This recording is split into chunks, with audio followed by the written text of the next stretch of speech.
AFL Fantasy Banter. I'm your host, Angus, and I'm here with Andrew, and I'm coach of the Logan Bogans.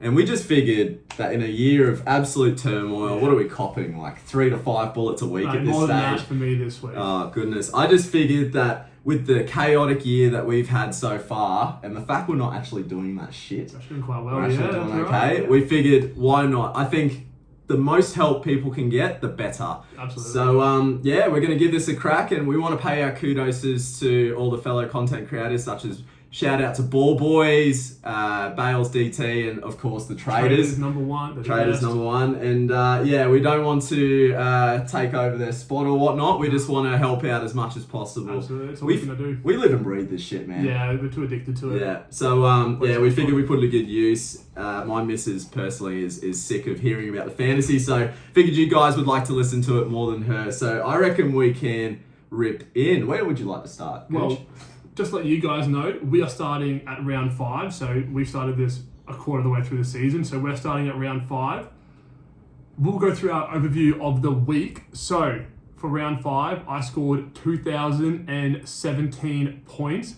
I moved backwards 773 ranks, which puts me at an overall of 5,652. So I'm in the top 6,000. Still top 6. Copped a few bullets as well, so I'll take it. Take it every day, mate. I'm doing a touch better. So I scored 2,063 last week for round 5. I moved up about 400 and a bit spots, and I'm currently sitting at an overall rank of 1,904. We are chasing a car. Chasing a car. And the new cars too, they're worth even more money. Yes, now, so. Absolutely. What is it, $170,000 Tundra? Mate, I'm all over that. Is this your highest rank you've ever been before? No. So my highest rank, I believe, was 2022, and I was 1,100. So 1,100. if I could get top 1,000 this year, which we are tracking for, touch wood, we'll get there. We'll see how we go. Yeah.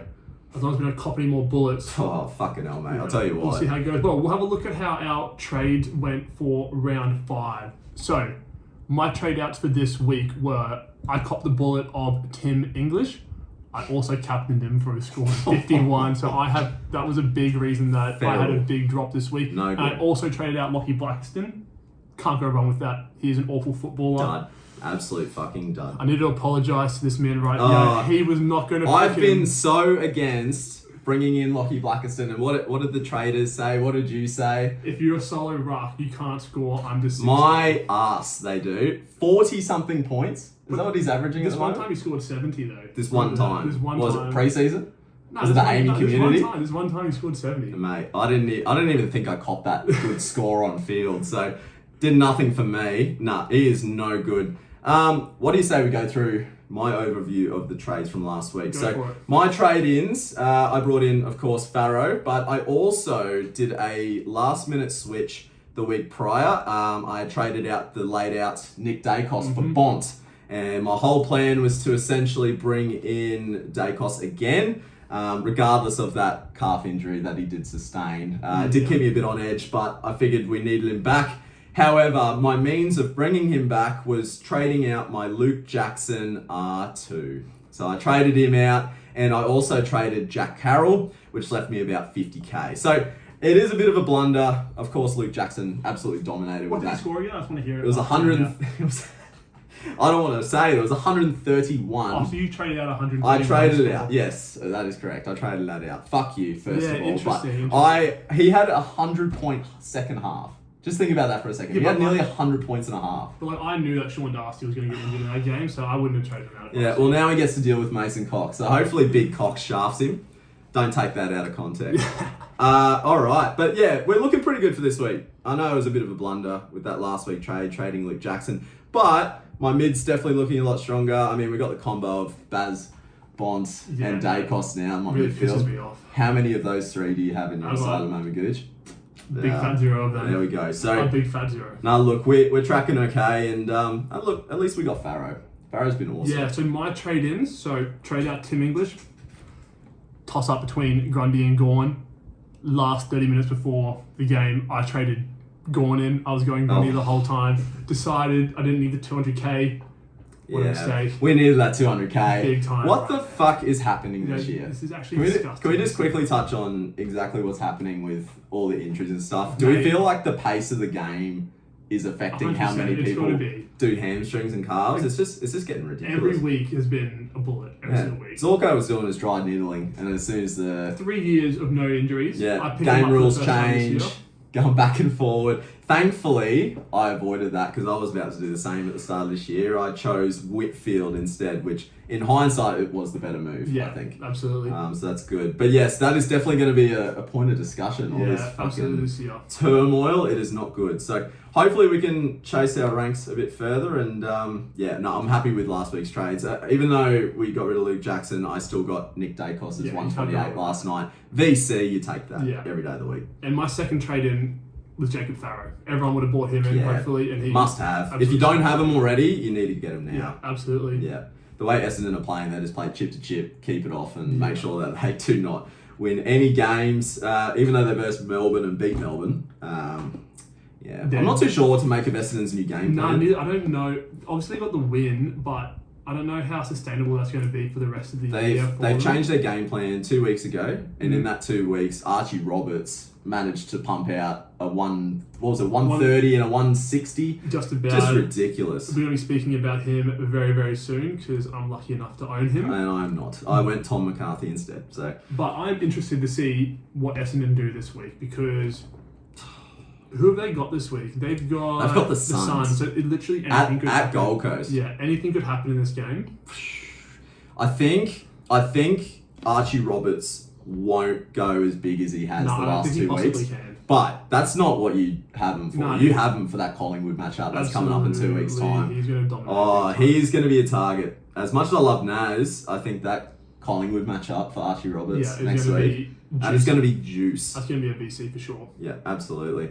What do you say we move on to the Fantasy Brownlow? Fantasy Brownlow. We would like to bring you our Fantasy Brownlow. So every single week, we are going to be giving you our plus 1, 2, and 3 from our personal team. And then we're going to be tallying that up throughout the year. And whoever has the most votes is going to be our Brownlow winner for each individual team. Yeah, absolutely. I think it's just a fun little way to, I guess, judge the 3 best on grounds for our ground. Because we are wanting to look at all the positives as well as all the negatives. Yeah. And the more positives, the better this year, I think. So why not have 1? We have 3 now. So let's go through them. Why don't you start, Gooch? So, as we just spoke about, my plus 3 for round 5 was Archie Roberts, 164. That was pure piggery. I did not have the fortune of watching that game, but I didn't watch it either. I was out at the Gold Coast for Supernova, and I was just checking my phone, and I thought there was a bit of a typo. 164. 164 is disgusting. Over 40 touches. How many marks? Was it 15 marks? Something like 15 marks, and I think he snagged a goal too. That was a good goal too. Far out. And do you remember the conversations we had in round 1 and 2 when I owned him? I almost traded him out because he was doing that poorly. I couldn't because I was smug because we had this conversation of who was going to be better out of Archie Roberts and Tom McCarthy. You were so and I was smug. like, Tom McCarthy. What did the West Coast Eagle teammates say during pre-season? He kicks 3 goals and has 40 touches every match session. Yeah, and he hasn't been bad, but he's definitely been disappointing in comparison to Roberts. Yeah. Hindsight is a beautiful thing in this game. In every game. Yeah. My plus 2 is Josh Rochelle. I started with Josh Rochelle, a 124 for him. He has been nothing but fantastic for me the entire year. I cannot complain. He was the correct starting forward pick. Yeah, I went Murphy Reid. I really do like Murphy Reid as a player. He has really good football pedigree, and he makes really smart decisions. So I like him as a footballer, high IQ. Rochelle has been great. To be completely honest, he was my other pick, but it purely came down to price in the end. But if you guys have both of them, then your forward line is looking pretty valuable at the moment, especially with Myers being out and stuff. Yeah, throws a bit of a spanner in the works. And who's your one vote? And my plus 1 is Tanner Bruin. 120. Yeah. Absolutely beautiful. He has been a fantastic mid-price for the year. You actually can't go wrong. He's been the only correct mid-price answer really in that midfield. He has not put a foot wrong besides that game where he got hit in the face, but got a bit of work done. No, he's fine. Bit of a schnoz work, but he's okay. He's all sweet. And what is your... All right. So we can't go any further than giving the 3 votes to my captain last week of Bailey Smith, who scored 133 as my skipper. I could not be happier. I jumped on after his 150 that he got. I was looking for a midfielder at the time, and could not have chosen any better, really. Him and my 2 votes of Tanner Bruin, those 2 cats in my side, are carrying my midfield at the moment. It would have been a perfect game for you to watch. Yeah. Just seeing those scores tick over. Absolutely beautiful. Racking up marks along half back, moving along the wing. Bruin will never cop attention as well. They're never going to give it to him. No, absolutely. Bailey Smith is just too good, though. So he gets my 3 votes as the skipper. Tanner Bruin gets my 2, and my 1. I have to give it to Farrow. Yeah. I know he's obviously the vanilla pick of last week, but how fucking good is he? 102. Who's not going to take that? 2 times in a row. Yeah. 2 weeks in a row. He's averaged 100 for 2 weeks. Averaging 12 marks. Yeah. For 2 weeks as well. Nearly 25 marks in 2 games Absolutely is beautiful. incredible for a rookie. And especially for the Bombers. Yeah. That's what's most impressive. He's not getting dropped. He's going to continue that role. He was the right answer. Yeah. Blackiston was not. So we'll move on from Blackie, but he's got a bit of a dark spot in this podcast at the moment. He'll cop some shade throughout the year. He'll cop a lot of shit from us throughout the year. Absolutely. That's just part of the game. You can't get everything right. No. You know that. Do you want to hit us with your... Yeah, why not? So let's call out the absolute duds of our fantasy team for each week. So we have the fantasy Brownlow for the positives of our team, and then we've come up with the Spud Farm for our negatives. So who's really been spudding it up? Who's acting like an absolute fucking potato, really? Yeah, and we got a lot of them. We got a lot of them. Why don't you start? Because you seem to have more than me at the moment. Caleb Windsor, 45. Mate, I can't believe I started this guy. 45? I can't believe I started him. The Bombers. He versed the fucking Bombers. The Bombers, and he had 7 touches. And 3 in the first 2 minutes of the game. The first 2 minutes, 3 touches, 4 for the rest of the game. That is my guy. He's my hero. He is not good. I'm so happy I didn't go there, because all that did for me was just give me the cash to fill that extra rookie in the back line, which seemed to be the answer for the best rookies. Yeah, forward line is rabble. Midfield's okay, but those defenders is definitely where you can throw that extra rookie. Caleb Windsor, you can pretty much say I see need you to later, get rid of can't you? him as quickly as possible. So when does he go for you? When I don't cop 7 bullets in 1 week, mate. As soon as I'm not copying any bullets, that bloke is out there. He's not even on my field this week. He's on so my bad. bench. Yeah, I don't blame you, to He's be on my completely bench this honest. He's not good. So I'm not sure what Melbourne is going to do there, but they can't run him in the midfield. I think he had 0 CBAs for the final quarter. Yeah, I've seen something that he could be getting dropped this week. So I've got him on my bench. That could potentially be 8 bullets. That could be 8 bullets this round. Oh, poor Gucci Wucci. Alrighty. And my -2 for this week, Brian Myers. He copped some sort of injury in the warm-up. Yeah. You messaged me this when the game started. So a fortnight ago, he was going to be a laid out, and then they said he was all clear. He essentially had a dicky knee, I think. Yeah. So he said it was okay to play through that, but to be completely honest, those last 2 weeks, he just hasn't been himself. He scored an 85 in that round, which you take. I paid a lot for him. I paid over $1 million for him. So an 85 is whatever, but 60 can't be copping that. Look, because it's a forward line, you can borderline get away with that, but being a straight out premium pick in your forward line when there's some around, like Christian Petrarca and others that we will definitely be talking about very soon. But Brian Myers is just unlucky. I know my brother Brendan is a huge fan of Myers, and he hasn't been too happy the last couple of weeks. I think he'll bounce back. He will bounce back. Definitely a hold if he can, but we need to find out timeline first, I think. And then my -1 is Will Ashcroft. He was tagged by Jai Simpkin for the entire Who predicted game. that? Who can predict that? Who's predicting Jai Simpkin of all people? He was supposed to be the Roos best midfielder for years and years, and he goes and he knows tagger. He kind of lost his CBA role though to the return of George Ward-Law. They had that mix of Sheasel's now an established bona fide CBA attendee Number now. one. Yeah, occasionally pushing forward, but his main role now is a midfielder, and I think that Clarko's finally figured that out after a few years. The only thing with Simpkin, it just pushes him out of that mix. I don't think Simpkin's really necessarily been that relevant fantasy scorer for a good part of at least 6 months since he's been out of that CBA mix. So I think he was just given that role just because of how good Brisbane's midfield mix really is. They were without Foss and they needed someone Yeah, to the tag. clean up. I know. As soon as I saw that Foss was out, I was so happy because I was like, Will Ashcroft's going to be let off the leash here. Yeah. And Justin Pinable. And realistically, he should have. But a couple of things to consider as well. North Melbourne, funny enough, have actually been the second most restrictive they're actually fantasy team, or one of the most restrictive come out fantasy of teams. nowhere. Yeah, and it has come out of nowhere. They've especially been restrictive to backmen, which is really interesting in my opinion. So for me this week, I'm benching Grill, for example.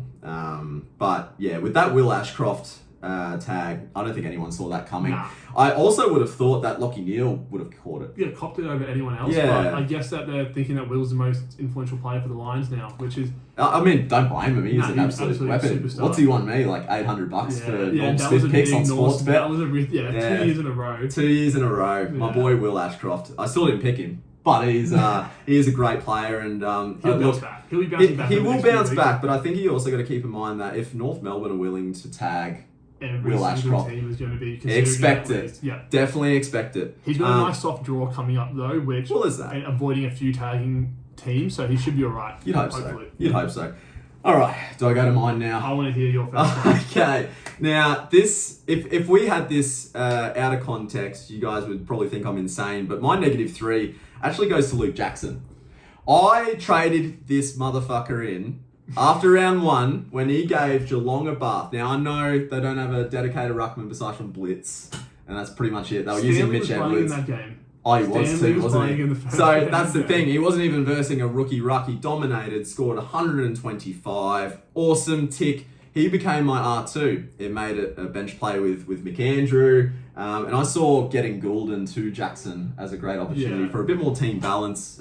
So it did work out because I did eventually get him to Nick Dacos. But going from Luke Jackson's 130 last week after dropping constant 70s to Nick Dacos's return 90 score, it's not worst case scenario, but it does kind of hurt. The me a thing little that bit. gets me is that you had McAndrew on the bench and he was outscoring Jackson Oh, for about 2 weeks out. He is easily the best rookie. I did not have a lot of faith in McAndrew, to be completely honest. Like, Riley O'Brien's been, I won't say dominating the comp, but he was definitely the established number one ruck for years. Years and years and years. Long time. Remember when we had him when he was first coming When up he as was a a rookie, as well, and he so was many our games R2. happened, yeah. Yeah, so it's really interesting to watch how that's played out. Obviously, with those ruck rules, they've definitely benefited the fucking praying mantis looking Yeah, bloke. He's, yeah. how tall is he? Like nearly He's like 215 200. He centimeters. is absolutely massive. Unreal. But anyway, that's who my -3 goes to. I trade him in after his 120, pumps out a bunch of 70s, and then pumps a 130 after I trade him flick out. him.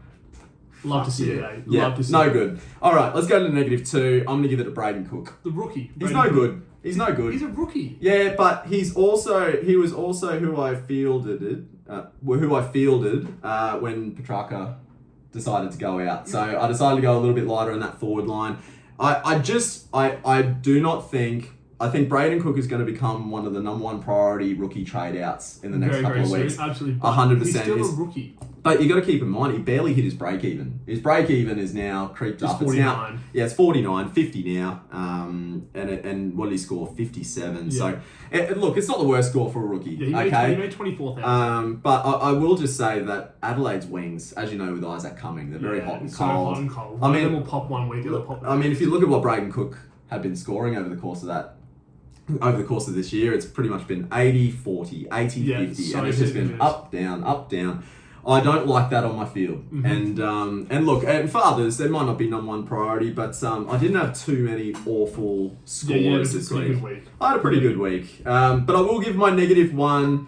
He did make up for it last night, but Dan Houston, 59 last week against Freo, who was supposed to give up heaps of marks. Yeah. It was wet. It was a very wet game, so that kind of makes up for it, but you don't want to call So, it 59. This is the only reason why I didn't give Dan Houston the 2 votes and Braden Cook the 1, Yeah. is because, at least in Dan Houston's case, Josh Dacos sucked last week they as all well. sucked, No one got the marks that were needed. It was just a wet, sloppy game. Neither team hit 50 no, points it either. was actually It was one of the worst games. I don't know if I've you seen. guys watched it. It was a horrific game. Nick Dacos is obviously talent, but very disappointing. A lot of those main negatives came out of that Freo Collingwood game, which is just a bad game of AFL in general. Just a dreadful game. This is a dreadful game, no good. But I'll tell you what, there's going to be some good footy coming up, and it was definitely made up for with some of those gather round games Absolutely, last week. they were still unreal games to watch. Are there any games that you want to talk about in particular from round 5, Dewey? Oh, well, why don't we just kind of run through all of them? I think we just go through one by one. Let's just go through a big overview of last week. We'll touch on the main scorers from each of these games. Obviously, the most relevant ones. We won't touch on people that are not fantasy relevant, but let's just go through some of the top scorers. So let's start with the very top with the first game of last round, which was Carlton and Adelaide. Who was that top scorer? Joshua Shelley, number 1 forward in the comp at the moment. I'm calling it. I think he is right up there with Sheasel for F1, F2 right now. Wow. Yeah, waiting for Petrarca to come out. Okay. Shelley has not put a foot wrong all season. No, I see that. I was watching that game, and not owning Rochelle was one of the hardest watches, especially in that first half. I thought he was about to drop a 5-6 goal game. I mean, he pretty much did. 4 goals, 26 disposals, over 5,000 metres gained as a forward. Yeah, mid-forward. But 2 marks, 5 tackles. Yeah, just incredible. What a great game that was. Absolutely beautiful from him. I remember I woke up to the message from you saying, fuck's sake, I don't own Rochelle, and that just made me smile. It's a tough watch. Just having that happened to me while the Luke Jackson stuff was also happening. It was like, I lost out 250 points. It's just disappointing. I could be flying more than I already am, which is no good. I think I like your take on the top 6 forwards with Rochelle. I think the only thing that kind of separates him from those top 6 is the fact that now that he has performed the way that he is going to get fucking clamped. Rankin is doo-doo. Rankin, number 2 for the game. He scored 111. That was a bounce back game for him. I wouldn't touch that. I would not touch that. I think Rankin is still number 1 tag target. Yeah, but so you think Rankin's going to get tagged over Rochelle still? In that this week? I think it could be both of them. I think it's going to be both of them. I think there's no Dawson, unfortunately. But with Rochelle and Rankin getting clamps, I think St Kilda do have the options to tag both if they choose. Who do they have? They have Windy, they have Garcia, and I think they were using Boxall for a couple of tags there. So they can hit anyone. Speaking about Jordan Dawson, 85. That's including a goal. No, look. 1 mark, 3 tackles. He's just not hitting the stat line. He's not himself, and I really feel for Dawson because what an awful situation that's unfolded over last week, and I really do hope him and his family are doing really well. But just for the sake of fantasy, I've held him twice now. Yeah, so have I. And I feel like if that laid out was for anything other than the situation that it was, if it was injury or sickness, he would have been a trade. Yeah, he would have been a trade. I don't know if anyone else is in that same boat with Dawson, but let us know what you guys are going to be doing with him because I am stuck. Yeah, we need some answers for that. Hopefully he is in next week, but best of luck to him and his entire family. We're going to have to see how we go. Was there anyone else from this game that was really... Sam Walsh, 99. He just hasn't been... Trap. He just hasn't been the pick that people thought he was going to be. He's hitting 29 disposals, but only 8 kicks, 21 handballs. I just feel like Walsh is a great player. Do not get me wrong, he is awesome. But I feel like how the rules have kind of changed. It's obviously less stoppages with these games. And I feel like with a lot of Sam Walsh's stat padding, it was to do with marks and tackles there. I think he's actually only getting his scores from tackles. Yeah, 8 he handballs a lot. Yeah, he's just so if he switched 21 handballs to kicks, he's 2 marks though. That's almost 115. Then. Only 2 marks. Yeah, he's just not the player people thought he was going to be this year. He's still great. Like, he's still a low 100 guy. You wouldn't be super disappointed. If you pick him at the start of the year, he's still making money for you. If you're comparing him to the likes of Baz Steele, I think Steele was the right answer. Yeah, Steele was the right pick. Yeah, and lucky, absolutely. Lucky we both went there. Yeah. Lockie McAndrew, absolute.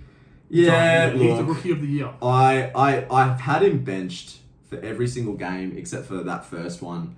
And that was a 71. That was his worst score. So I had him for that 71, and then that's where I benched him for Jackson, and that's when he decided to dominate. Yeah. So as good as an 84 is from a rookie, it's a little disappointing considering I pretty much fielded that over Jackson's 130 this week. So it's technically a 50-point loss, but in the long run, I think I would rather own Nick Dacos to Luke Jackson. You absolutely would. Yeah, absolutely. All right, what do we say? We move on to the shittest game of the round by a mile, and that is the Collingwood and Fremantle game.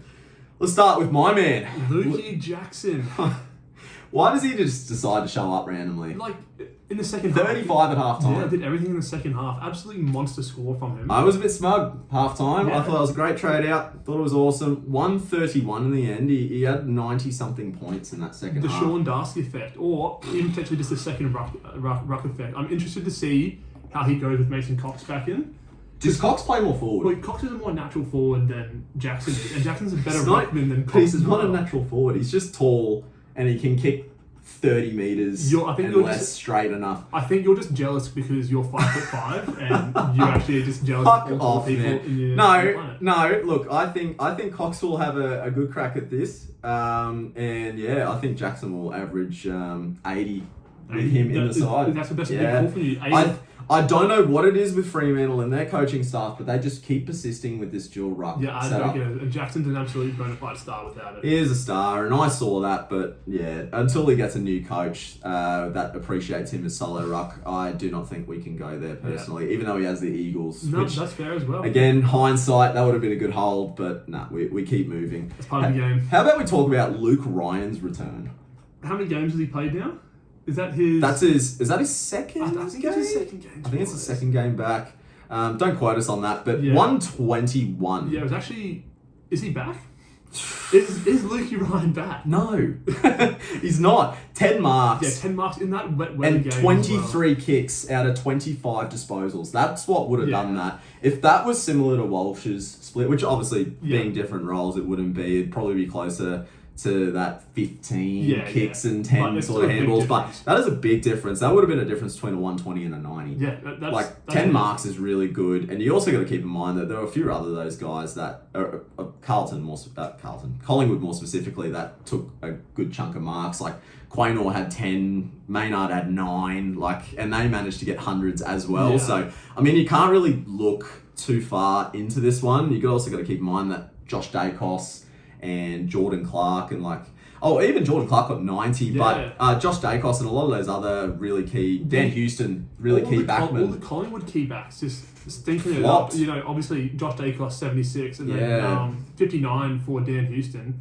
Just even he had Not good 7 enough. marks. He's had 14. He scored the disposals, same as 7 marks. Alex Pearce. Yeah, and that's saying Yeah. a lot. Yeah. So, obviously, he made up for it last night, but I'll tell you what, that 59 wasn't ideal. No. I wouldn't be reading too far into Luke Ryan's 120. Nah, we don't touch him. I think I need to see one more. I think if I see another score like Houston's, like he had at the start of the year where he goes 120 and then maybe goes Yeah. just another 100, even if it's a low one, I'd almost jump at that. If Well, you get, that's how a much- rookie up to him. How much is Ryan priced at? Actually, we'll look at that up right now. He's priced at 802. So that he is what's pretty his cheap. break even? 87. So he dropped. yeah, so He's averaging 80, so he's played a fair you can bit. wait one more.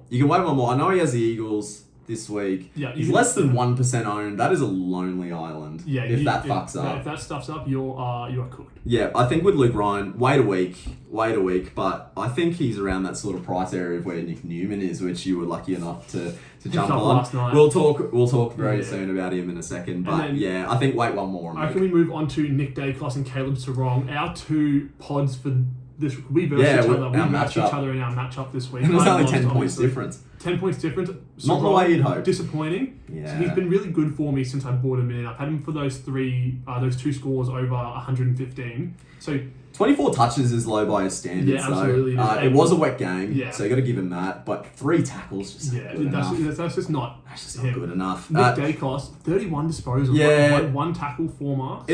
He passed the eye test. He looked great, and I know people were complaining about how his calf was looking, but I'll tell you what, it looked shocking. Like when he had that laid out That was and he was bad. displayed on TV, his calf looked Yeah, stuffed. but he was always going to come back. It was just a he cool was kick. he was doing cool little tricks and Yeah. all that kind of stuff. Just classic Nick Dacos, Like, really. Seeing someone get 31 disposals, Yeah. you know that when he picks up his marks and One tackles, tackle. you know. One tackle is what let him down. Yeah. He was literally one tackle away from 100. So if he literally just had 2 tackles for the game on top, then he would have Yeah. hit a ton, and I'd be pretty happy. Yeah.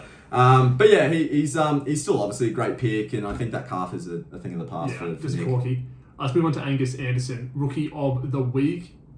I couldn't afford him, But I was looking. What did he end up scoring last night night? was 71. It was Might have been 77. I think it was 78. I think He had a good score. It was also wet weather again, so he thrived. He's a tackling machine, and he looks weather. fucking hungry. But he is hungry. He had 16 disposals, 15 of them with kicks, one handball, Great 5 marks, ratio. 6 tackles. You can't ask for anything better than that. Nah, the tackles is what you like to really see Yeah. from those rookies, like especially with a lot of those rookies that are in really high demand spots on the team. Yeah. Like think about, I know Collingwood's midfield is a bit depleted at the moment with side bottom out, but you got to keep in mind the kind of caliber that is running through there, and the likes of Nick Dacos, Crisp, and sometimes Josh Dacos as well. But still got unreal players. But the fact that Angus is healthily a part of that CBA rotation and still getting the tackles is exactly what you want to see, I think. So if you went there with that negative 20-something break even, that's a great pick. And That's a jump good on pick. him this week if you didn't Oh, 7 bullets like most people. You haven't missed the boat next week either. No, So that's if you're like Gooch and you had multiple bullets that were just basically forced trades and you couldn't get all the players that you really wanted, I think Angus Anderson, it still isn't too late. I think next week is the last week. You can get him, though. So that's I think the most people's plans. 100%. Anything that really from the next game, North Melbourne and Brisbane. I'll let you start this one off because you owned Dane Zorko.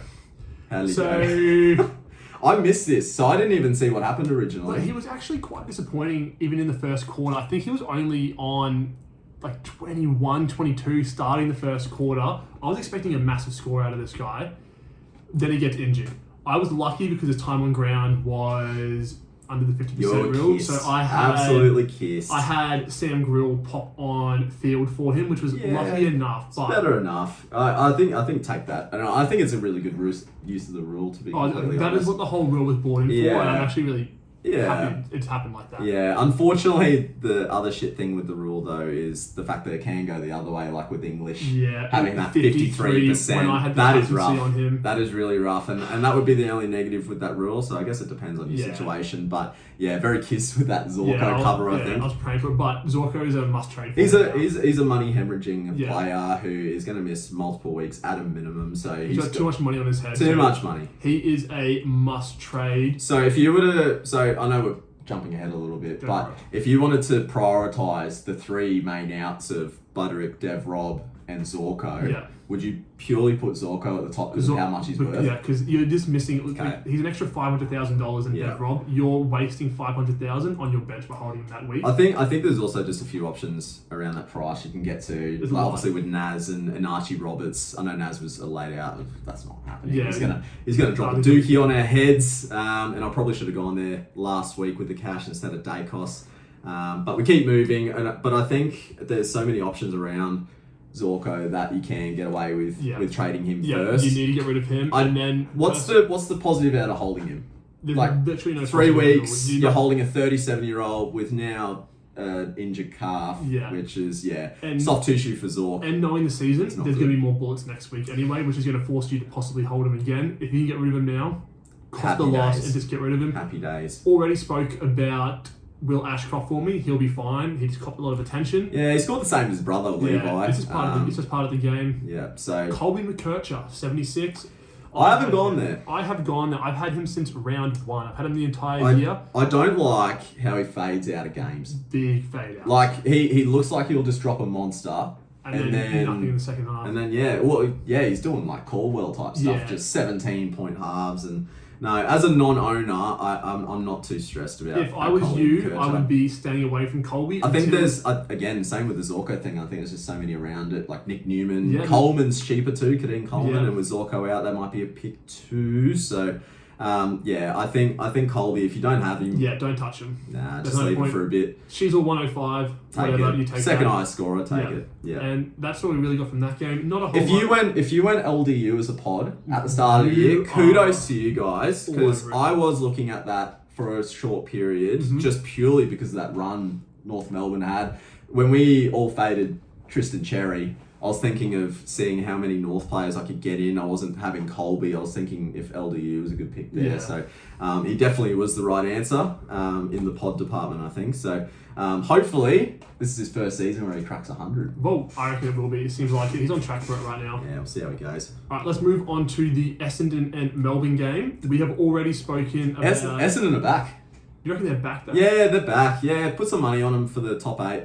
For the Premiership? Sorry, top 10, I'd I be should say saying, now. yeah, but top 10. Top 10, wild I would always card. put it on the Premiership at this point. I love the Bombers. They're such a good team. Yeah, they're my favourite. And Lockie Blackiston should be made their next club captain, I think. Well, especially with the man bun, like, just looks beautiful. Elite, So, I think he's just the... I'm pretty sure he gets poster boy, fantasy points for that man. just for looking great like Yeah. that. 100%. Let's just start with the top and Well, rip the band-aid off. I'm not saying anything. during We this have go. already spoken about Archie Roberts, but Oh. absolute legend. 1 goal, 42 disposals, 32 kicks, 15 marks. He's dead set having a piss He's take. having a joke out. He of the field is there. playing against under 15s, boys side. But they're looking for him at every opportunity. Not even top div at that point. Like, how do you lose to Essendon? And not only that, but Yeah. how do you lose to Essendon by 8 goals? By an absolute flogging. That's incredible. That is Absolute incredible. star. Hopefully he keeps it up. So Cosy Pickett. Blackiston's better than Gawn, technically. I think. Well, I think I would have to agree with that. Yeah, we're gonna have to talk about that. Cosy Pickett, fuck him. I am bringing in Cosy Pickett this week for Dames All right. because my forward line is so depleted at the moment with Graham Myers out. I Can need I, another star in there. Can I do my thing on Cosy Listen to Pickett? him. Alrighty. So the reason why I'm never touching Cosy Pickett this year is because I went early on him last year. Now last year, as you guys might have tracked, maybe not, but I'll give you guys a little bit of a recap. I'm just going to quickly bring up Cosy Pickett here and what his scores were for last year. So I'm just going to go into 2025 stats. I watched his 3 games from return from suspension where he went 87, 99 and 118. He had a really good role. You could see the high CBA use. It was awesome. He had Richmond and West Coast next for 260s. I decided to trade him, which was probably a dumb decision because then he stacks another 300s on my head. And this is where I went, you know what? I'm going to cop the L. I traded him early. I accept it. So I brought it back in. And I brought him back in when he got tagged What'd he by score? fucking Marcus Windhager for a 42. For the second time you bought him in. 42. So every time I've not owned Cosy Pickett, he has averaged 100, and every time I've owned him, he's only averaged approximately 60 points. So I need the opposite of that to happen because So- I need to keep this up for me. Personally, I'll be looking at Track instead. I think Yeah. he is the better You reckon option he's back? at the same price. He's back. He's named on ball. Mhm. I don't think Dimmer would have put him in earlier than expected. He's not the type, especially with Noah Anderson Yeah, being an Anderson out yeah. in that midfield. Like, who's going to fill that hole? Yeah, Bailey Humphries isn't. Matt Rouse not 100%. No, and he's still, he's struggling with that finger. Yeah. Like, what did he score in his first game back? Like 40 It was- as well. it was pretty shocking. disgusting, yeah. But I think Petrarca, he was ready to go 2 weeks ago, Yeah, which he was the did biggest that. thing for me. I think the fact that he was ready 2 weeks ago just confirms that they were taking the cautious approach and Yeah. they're not going to put him out until he's ready to Yeah, go. I'm ready 100%. 100%. I like it. Max Gawn, 108. My trade-in could have gone Grundy over him, but, you know, See- that 108 is the lowest score of the year. See, I started him, Yeah, so I don't have that you issue. chose the right one. Yeah, I chose correctly. But Gorney, he's a gun. He's the only ruckman this year to score 100 against Pakistan. Are you, That are you is- aware of that? Yeah, that's what I bought him in. You know, Blackiston seems to be the bad luck charm for every rock. Mm. Still happening for me at the moment, even with Gawn's last score. If Gorn's floor is a low 100, you're taking You're that taking that every day of the week. Can we move on to this guy called fucking Darcy Parish? Oh, He was 106 out of nowhere. what a muppet. How does he average 60 in a full CBA role, looking lazy as anything, and then you trade him out Yeah, he 2 pulls weeks later 106? Who are we blaming for this one? Brad Scott probably. I'm blaming Warney. Yeah, Warney for Warney. making every single person pick this. Yeah, I fucking blame guy. Warney for Blackiston, but I wouldn't put sole blame on Warney for Parrish. I think Parrish was genuinely an underpriced. he The should've way been. that I looked at him is he was like the Adam Chera of this year. I thought for Yeah. sure that he would just get back to a 90 Yeah, same sort as Chera of last year. That's range, good, that's a good and that call. would have been good enough. But no, he's just been Yeah, disappointing. really disappointing. Really but disappointing. we don't own him anymore, so whatever. Yeah. Jack Steele, 102. He was the right pick from the start of the year. He's Lucky great. for I both can't of us. believe people were talking about him potentially being a trap. He was their Yeah. number one midfielder for Melbourne, who are an absolute rabble. Yeah. Keep in mind, Melbourne's number 2 midfielder at the moment is technically their best forward in the competition. Yeah. So it's a really interesting mix that they got there. They don't really have any bona fide midfielders in their mix besides from Caleb Windsor. Yeah, he's an absolute superstar. Yeah, too, so Caleb Windsor. and I think he assists Jack Steele really well. I'm just kidding. Windsor's shit. Please don't listen to anything I say. I think Jack Steele is definitely the answer though. I think he is going to be pushing a top 8 Yeah, and- by by a reasonable margin 102, too. you take that. Yeah, he's Also, scoring at 102, Jacob Farrow, already spoke about him. yeah, You just gotta too get him good, too good. If you don't have him, make him number one priority. in. Get Yeah, him 12 next week. marks, get him in. Yeah. Think of him as a mid-pricer with a low break even, Yeah. doing premium scores. Like, yeah, you can't really go wrong there. We've already spoken about Hang my on, boy go up a Caleb little bit. Windsor, I want to but go let's up. give him I just want to give a shout out to a certain player here because he's been on a lot of people's minds. My brother currently has him in his midfield, Yeah, and sorry, he is Brendan. forced to hold Jai Caldwell. He was touted to be the number one fantasy player for the year potentially, and he has stunk it up big time. What's changed? Does anyone know what's Well- changed? 0 marks. 0 marks. They've got Zach Merritt as their number one midfielder. Darcy Parish seems to be their second midfielder. When Darcy Parish is making Jai Caldwell look second rate, that's how you know you're in a trap of a player. Elijah Sardis comes in and he has a much better score than And Bombers Caldwell. won. And Bombers won. So Bombers I don't won. know if Sardis has overtaken his CBAs or what is going on, but that was an Yeah, awful performance from Caldwell. I think the game has just moved past him. I think when it came to Caldwell's primary use of scoring, it did come from heavy stoppage. I know I said that with Sam Walsh, but I think it definitely applies more with Jai Caldwell. He loved racking up the tackles and getting those handballs out of congestion. He was really good at doing that, and with the lack of congestion, with the lack of stoppages, I think it's just cooked him as a pick, and really unlucky if you went there, I think. Yeah. I don't think that's what we really got from the Essendon and Melbourne game. Essendon won. Good on them. They're going to get thumped this week. Yeah, they're going to get absolutely. Now let's talk about who they're going to get thumped by with the next game on the list, which is Gold Coast and Sydney. Grundy was the right answer, wasn't Grundy he? was the right answer. 130. Yeah, incredible. Yeah, 12 tackles. Ruck Pig is back. Ruck Pig is back. He was back last year anyway, but he is officially back. He was the right pick. He was the right pick with that 200k. Now, I want to give a shout out because I owned this guy all of last year as a pod in my midfield, and that is Isaac Heaney. Yeah, absolutely. 145, 2 goals, 33 disposals, 10 clearances, and again, over 500 metres gained. Just elite work, and you can't really complain if you have him as a pick. I know he's going to cop attention. I think that's probably the only thing that might steer you clear away from picking him, but he's just too good. No, he's just a really good absolutely player. done. Arguably top 5 players in the comp, Yeah. if not top 3.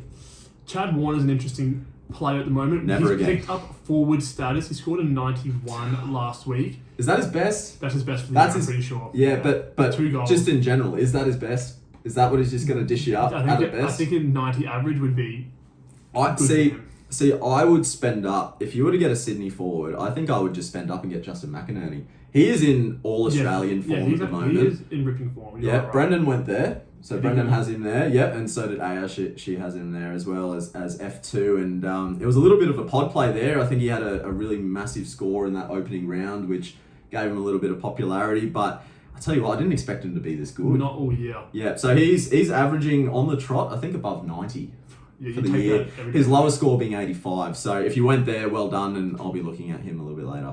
Touk Miller also picked up forward status.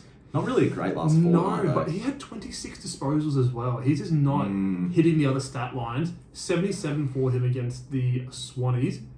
I think he's just a wait and see and watch him. I There's nothing think, else you can really do about it. I think for the extra 60k, if you can get to Christian Petrarca, that's easily the better pick. Yeah, you take that. I think it's really just individual dependent in the sense of if all you could afford for another trade on the other end, like let's say for example you miss Farrow, Yeah. right? If you miss Farrow or you miss someone that's got a really low break even, let's say you're really hot on Roberts, and you couldn't afford getting both, and you could only get Touk Miller and that player. Yeah. I think those would be one of the only instances Yeah. where I would look at But getting Touk Miller instead. otherwise, but I just I think spend you up. go, man. Yeah, 100%. Jai Sarong, 73, been a great rookie pick. Yeah, he's D4 for me at the moment. Yeah, you can't go wrong with him. He's been fantastic. Has not moved, and I do not plan on moving No, him. no point at all. Noah Anderson, 55. Obviously, getting an Yuck. appendix surgery. I don't know. What the? Did he have it during the Yeah, game? it seems like it, 55. Holy as, shit! As the number one midfielder in the team. So James Jordan is probably the number one tagger we need to watch every Yeah, every single week. week. Every single week. Can't go anywhere near the corner he's going 55 to. Yeah. for Noah Anderson. That if you went there, imagine going there in Caldwell as Yeah, the I combo know. there. Your I can season's guarantee over. someone that is watching this has definitely gone there. Yeah, your season's over. From Season's the start. over. Nah, look, you can still recover, but I'll tell you what, you'd definitely be trying to chase one of those big lads. Yeah, you need one of those big lads. And Farrow. I think they score better as a combo. All right, let's move on to our boys. The Hawks getting the dub against the Bulldogs. Our team. How good are we? We are the greatest team in the land. Yeah, seriously. I've already put $100 on Hawks winning the cup. That's 100% happening. I've seen enough. Not to Moses or anything, but I'd tell you what, we're looking like a really good squad at the moment. We're going to be talking in a little bit about one of our segments, which is going to be Pod of the Week. And my Pod of the Week, we're talking about him in a bit, is Jack Ginnivan. Yeah, wow. I didn't realise how well he's been scoring. He has been a superstar so far. He has been really, really good. 113. Yeah, 113. Wow. He's hitting all the stats. Top 3 scorers for that game. I might just bring him up here really quickly, but just while I do that, shout out to Blake Hardwick. He's probably one of the most underrated defenders in our game at the moment. Of all time, I'll potentially say. He is so good. Very underrated player, very underappreciated, especially with the likes of Sicily back there. Yeah. But he is definitely a workhorse, and 10 marks for him. Yeah. And 13 for Sicily and Josh Battle as well. Those backmen for Hawthorn just absolutely dominated Getting this the job game. done. Just showing that Bulldogs are easily the best matchup for defenders at the moment. Easily. All right, let's talk about my man, the Bont. 102. I'll take it. Yeah.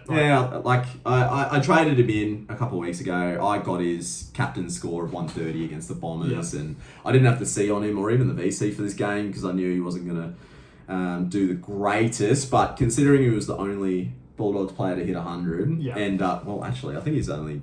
Okay, no, so he's one of the only Bulldogs to hit 90 as well. So, he's done really well, and he'll easily be top 5, top 6 midfielders for the year. I'll be saying almost top 2 at this point. Now, just bringing up Ginnivan here, just to backtrack a little bit. I know we'll go through this in a bit. I might go a bit more in depth a little later on, but with his scores of this year, a lowest of 72 against the Swans. And in that game as well, he only had 2 touches at the half, and then had a 60-point second half. And he went onto the wing. So if we take out that 72 where he was affected by that first half, he's essentially averaging over 90. Yeah, mid-90s. That is a good pick. Now, we might touch on the comparisons between players like Connor McDonald around that similar price range a little later on. But no, I do like that guinea pick, and well done last week. Absolutely. Riley Sanders picked up forward status as well. 93. No Ed Richards potential. There was no Libber either. No Libber. And he's back this week. Libber is back. Ed Richards,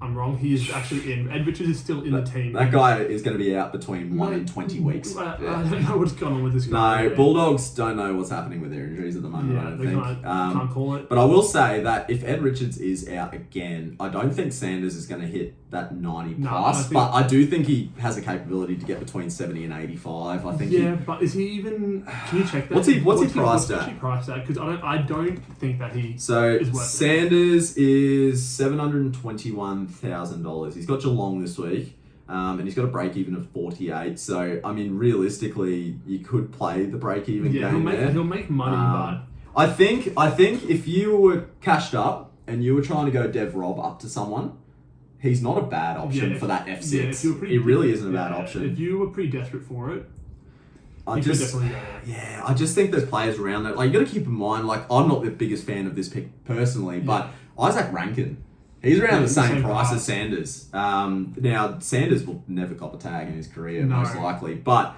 I just think that Sanders is very role dependent in the sense of if he doesn't get the CBA use that he requires, then he won't score. Yeah, I'd be taking Rankin over Sanders every day of the week. Then again, he did have that one game last year where he got 120 against the Saints, had 0 CBAs. Yeah, that was just an outlier. That was just pretty interesting. Interesting to look at, but that doggies mix is really just that that indicator of what Sanders is going to score, I believe. We'll have to wait and see, I think. Connor Budarick, 64, must trade now. Must trade. He's been good. He's been good. No, kudos to him. He's been good. A heap of money. Yeah. He's done his job. I just want to say, on record, that I was hot on Budarick before that opening round score came out. He was in my side. So I just want to make that very clear that I'm a good coach on that front. I did start him, but then again, I started Blackiston, so I can't talk too much, and traded Jackson. So no, look, ups and downs all the way, but no, Budarick's been great. I'm really happy with him, and I can get him up to Petrarca this week. He's the one that's got to go. Thank you very much, sir. Take him off, done his job. Farewell. And Nothing else I can really. Joel Frazier, 50. What the hell is that? Yeah, he's just someone you can't touch. He was an option a couple of weeks ago for a lot of people. Well, he's a forward, so. And Sam Darcy's not great. Sam Darcy, yeah, but. This is why you don't pick key forwards. You can't touch key forward at all. But the Bulldogs were disappointing in that game overall anyway. But up the Hawks. Yeah, Hawks are always going to be Hawks are on. Number one. I'll let you take away with your main man, Bailey Smith, in this game. This guy gets me horny. I'm not going to lie. He's a good-looking man that racks a minimum 35 posies every game. He is just so good to watch, and it would be really hard to not own him. Now, I'm just lucky enough to have the Bullets copped where I did and not have any extra ones to then be able to do the Baz trade a few weeks ago. But he's been awesome, and I think he is arguably going to be the number one midfielder. I think he's going to be number one again. Does he outscore more than Dacos this year? Well, at the moment, yeah. Dacos has missed a game. He scored a 96 the week before. So essentially, Nick Dacos is the Bailey Smith of last year. Essentially, yeah. Look at me. Mr. Popular over here. Mr. Popular. Gives me attention. Yeah, but Bailey Smith has been awesome, and only 20% owned. If you are cashed up, I would make number one priority getting Bailey Smith. Getting Baz. Yeah, if obviously salary isn't a thing there. Tanner Bruin, 120. Mentioned him, but awesome from him. Yeah.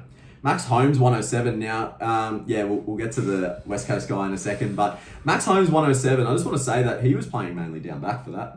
Was he? No, he didn't have too many CBAs, and I think it was to nurse that finger injury that he didn't have. But he racked up. He had the same amount of posies as Bailey Smith. He had 34 touches. He only had 4 marks in that back half, but he was more of that rebounding defender. He had a lot of kickouts as well. Those meters gained. He was very, very good to watch as well.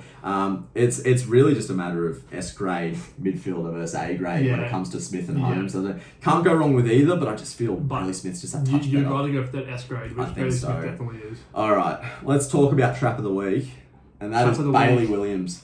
Yeah, I don't know why he's so popular. It's because he's so cheap. I think he's like 600,000. He is like 100,000 more than Dev Rob. So he is someone you can actually bring Dev Rob up to. Well, this is going to be the question with his trap or treat, as the traders would say. Is Matty Flynn going to stay out the rest of this year? Well, not even the rest of this year. Maybe just the next 4 weeks, which is ideally how long you'd want to have him for. You'd want him gone by the time he versus Gorn. Yeah, big time. Yeah. Gone by Gorn. So Bailey Williams has a break even of 23. To put it in perspective, though, Archie Roberts also has that same break even. Yeah. So we just need to know with Bailey Williams if he is going to be number one ruck. Yep. And if he's actually just going to be good at it. Yeah. Because I've owned Bailey Williams as a rookie on my bench when he was. Yeah. And he has the potential to pump out those 90 scores. I've seen him do it. He's been great, but he's also very hot and cold. Yeah. And it's all really just dependent on what they do with Flinny. And that's what I need to know before I even look at him. He also versed Mitch Edwards in that game, rookie, 4th game. Yeah. Well, Jackson scored 125 on him, so... I mean, I just think you can wait on that. I think if he drops a stinker, which I think he will, if it's not this week, it'll definitely be in the next couple.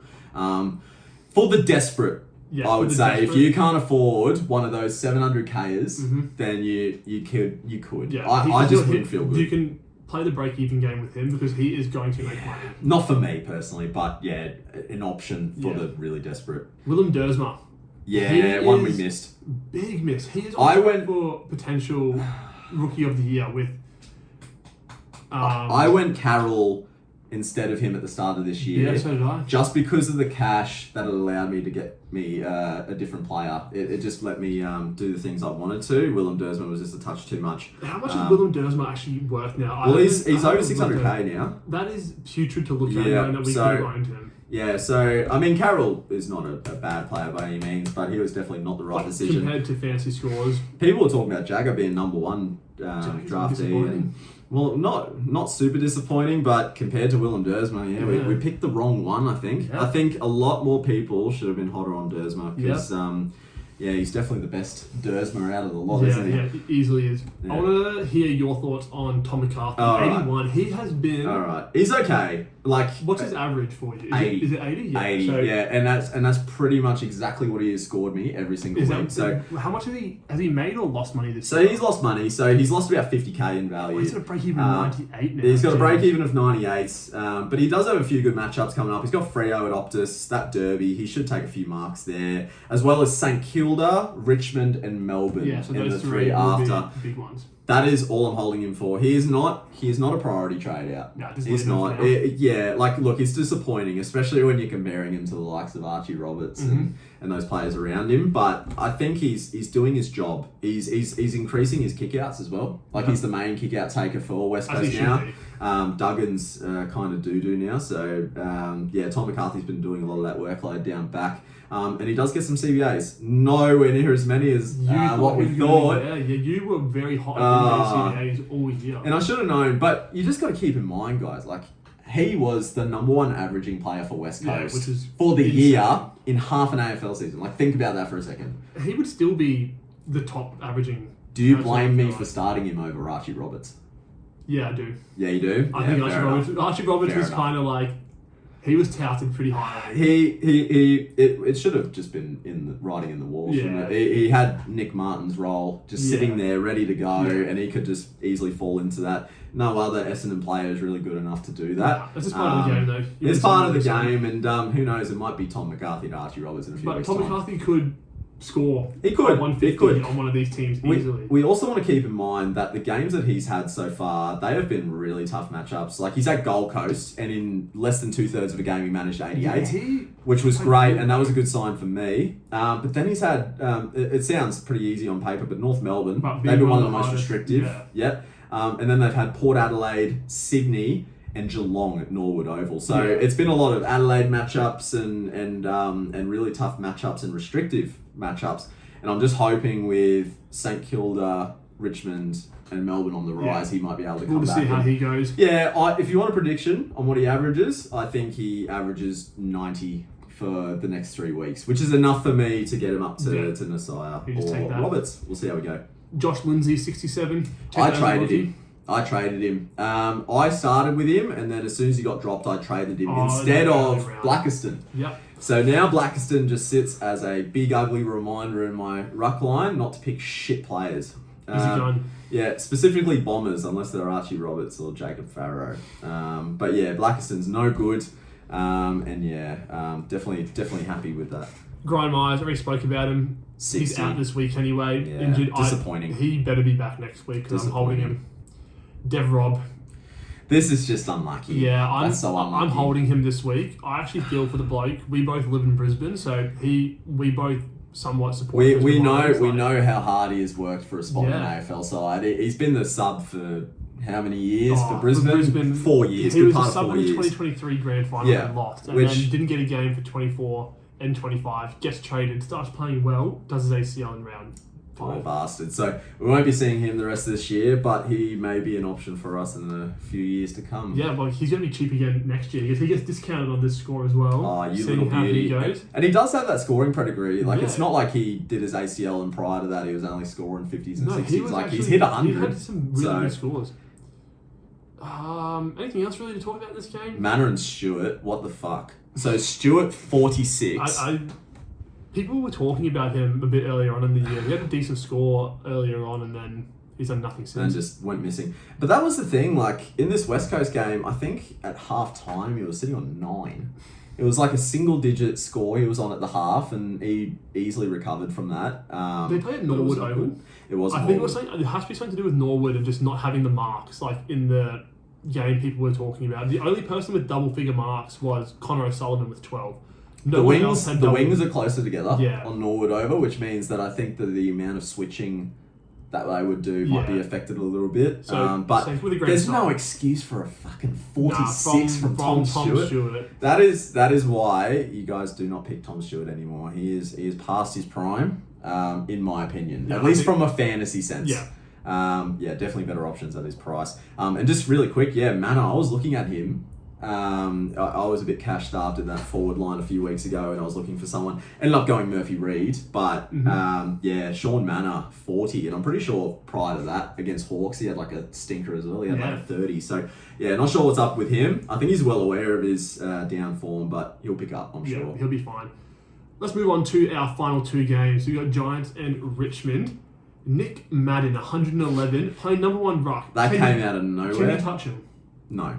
No? How much is he? 500 and something? If he was rookie price, you could go there. Yeah, absolutely. He's too much. He's too much. Nah, 111 for someone that's 560k as a ruck, especially when most are rocking a Primo and a McAndrew. I just think that's just not the way to go. I think, and it was a ruckless Richmond as well. They don't have a ruck, so he had no competition. Exactly, and I think as well you got to remember that the only reason Bailey J. Williams is in relevancy is the fact that he does have forward status. Yeah. If he was just a ruck at that exact same price, he would literally be priced the exact same as Madden, and he'd be scoring the exact same as Madden. Yeah. And it's the same story. Like, you'd need confirmation that Briggs is not playing. Yeah. For the rest of otherwise, you just do not touch that shit. 111 is nice, but you just don't touch that. Finn Callahan, I don't think you can touch him. He is so prone to attack. He is on my watch list. But I am waiting until he has this game this week because he has Sydney tonight. And he's going to get absolutely He's going to cop Jordan. Dawson. Yeah. Well, for my sake, owning Whitfield, I hope it's Callahan. But yeah, not for my sake, because I know you own Whitfield. I'm praying that it's Whitfield. Ah, shit. And what's the bet it is? No, actually, you know what? It might be Ash. I would be taking Ash over Whitfield. Yeah, Lockie Ash had 35 touches. He has been nowhere near as good with his disposal efficiency as Whitfield has, but they seem to like him better as that number one distributor. He also had nearly 1,000 metres gained last week, which is a big stat to note, whereas Whitfield, Callahan, and all the others didn't even get to 500 metres gained. So the impact he has in terms of his forward ball movement is unmatched when it comes to the Giants. But I don't think he's the answer in that back line. Not at the moment. I think he's too overpriced. Thanks to Cal, though, for the third-year breakout, even though it's like his 7th year. Yeah. Who else is there? In this team? Jaden Short, if you went there, that's a little disappointing. 79. The start to the year, but against the Giants, you take it, but a bit disappointing. Tough team. Sam Lawler has been disappointing all year. If you went there at the start of the year, you need to jump off that as soon as you can. My dad did that. Did he? So Dad went Lawler instead of Murphy Reed. So that's probably a fix up for him. Yeah, you need to jump off that if you can. He's just and look, don't get us wrong, okay? We're just looking in the sense of fantasy. He's a superstar. He is a great player. But here's the problem with great players, such as Lawler and Caleb Windsor. They're very high impact players. So those posies are really just not going to rack up for them. The posies that they do get, especially Lawler, they're going to be really effective and they look awesome. Like it does generate a really nice looking highlight reel, but in terms of fantasy, I just don't think his scoring pedigree is there just yet. Yeah, give him some time. Yeah, I reckon next year is the year we launch, and that's the year he goes 90. Third-year breakout call from Andrew over here on Sam Lawler. Lock it in. Let's touch on Grill for a sec, because I'm sure there's a lot of people that would have that kind of toss up between who to field out of Bill Myers, Lockie Jakes, and Sam Grill. Where would you go with that? I'm one of those at the moment. Whoa, I'm on the wrong thing here. So I've copped so many bullets this week. So at the moment, I have got Bill Myers in my back line, Jai Sarong and Jarks as my 3 rookies in the back line. Milan Murdoch back this week is huge, so I can put Murdoch. He will play for Dawson for me. Yeah, so I have got Grill on my bench in my midfield. Yep. And then I've got Lindsay on my bench in my back line at the moment. Yeah. So how would you rank the order of fielding? Because I'm sort of in this predicament where I can do a double loop. So I have Bill Myers sitting at D6 for me. Yep. So do I. But I can loop that with Lockie Jakes tonight. And put Zach Kostelski on in that D6 spot and take Jakes' score if I choose. But I could also toss up between who covers Dawson out of Sam Grill and Milan Murdoch. Who would you go out of those two? Coming off a hammy for Murdoch, obviously better scoring pedigree. I'm going with... Where would you go? I'm going with Murdoch on field at the moment. I think that he is going to be back to his best. I think he'll be given some midfield time as well. Yeah, I think so. And the other one you needed to decide between? Blamires and Jakes. Where would you go on that one? Obviously, I get the freedom of looping, but for those that don't have that Who have the freedom. Bulldogs got tonight? So Bulldogs have Geelong tonight at GMHBA. Tough. Just keep in mind with Jakes, for you guys at home, Connor Budrick's out. That's a I good think shout. with the management of Lockie Jakes, I think all they're going to do is just swap them. Hopefully, because that could be an 80 for Jakes then. Yeah, the only reason Blamire is still on my field at the moment as that looping option is the fact that he just versus Richmond. How can he score anything less than 60 against Richmond? Yeah, he will get he Touch wood. scored 65 against the Lions last week. Yeah. So Look, and I benched that because I wasn't confident that he was going to maintain that elite scoring that he had on that halfback flank with Colby since he moved up onto the wing a couple of weeks ago. So that was something that I was watching, but the fact that he was able to score 70 on a wing 69 against the Lions, yeah, nonetheless. Tough matchup. Tough round. matchup. I can only imagine what he scores here at D6 against Richmond. And then for our final game, we'll run through this one. We got Port Port Adelaide Adelaide, and St St Kilda. Where do we start on this one? So- we start with the player I should have traded in, Nasiah. Messiah Wanganeen Malira. Do you think he is potential for being laid out this week? He didn't look good, did he? No, he actually looked awful. Very proppy. Yeah, I think he plays. I think he plays. I think. Look, Ross isn't the most transparent Yeah, coach he- by any means, but he'll keep it a buck when it comes to Naz. Yeah. He's a $2 million a year player. If he wasn't right, he wasn't right. Then again, they gave Nick Dacos every chance to play Yeah. right up until the minute mark. And it looked awful.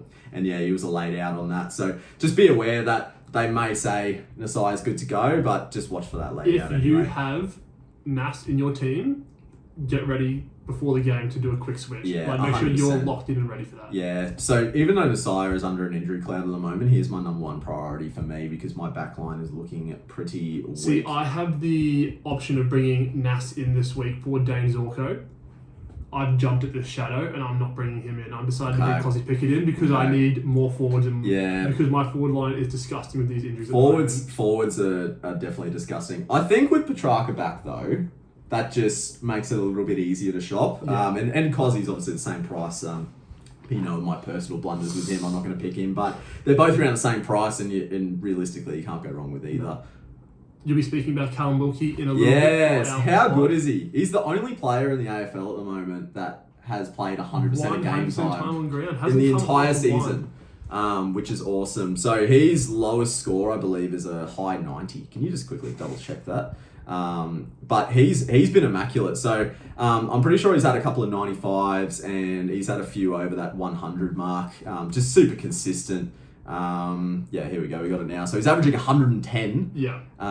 with a lowest score of 94. Every other game after that is 104 plus. Yeah. So that's you got to take that seriously, don't you? You got to actually. I didn't even think about that. You got to Man. take that seriously. He's 3% owned, so if you're in that 3%, I want your sports bet tips next week. But he has been great. We would have thought with his role that he usually has, he does have the potential to do lockdown jobs if he chooses. Yeah. Like if he's on a big key forward, then he is obviously the number one. Silvani has really freed him up, bringing him in. I hasn't think he? that's what's happened. Yeah. I think Silvani's freed him up. And the thing with Silvani is he's also pushing up and down the ground as well. Yeah. So they almost have the flexibility to do both if they choose. Yeah.